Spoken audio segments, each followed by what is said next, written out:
balingami basali na nzambe banakin mpaka na biso patriarche Charles Nkelani abengi biso na bokutani munene oyo tobengi convocation de l'Éternel.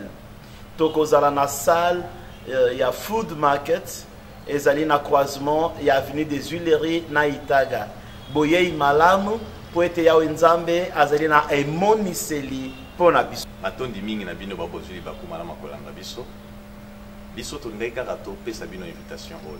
Pamba teza likambe concerné corps de Christ. Pantoli ko exhorter yo ndeko nanga oyo moni ke jeudi ozaka na occupation o meka moke ko créer ne fût que temps wana pour que oya awa avant midi to yoka o wapi nzambe abombeli biso et pour une grande bénédiction yango to senga na bino nyonso boye imala.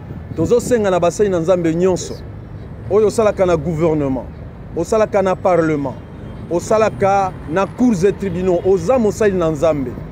Yaka mokolo ya jeudi à partir ya 8h na food market. Patriarche Papa Nkelani Mpata oyo azana 90 ans d'âge et 68 ans ya expérience na musana na nzambe. Azo benga biso po alobi azana eloko moko ya motuya a communiquer biso. Vraiment boya na kanise kozala bénédiction monene po na biso nyonso.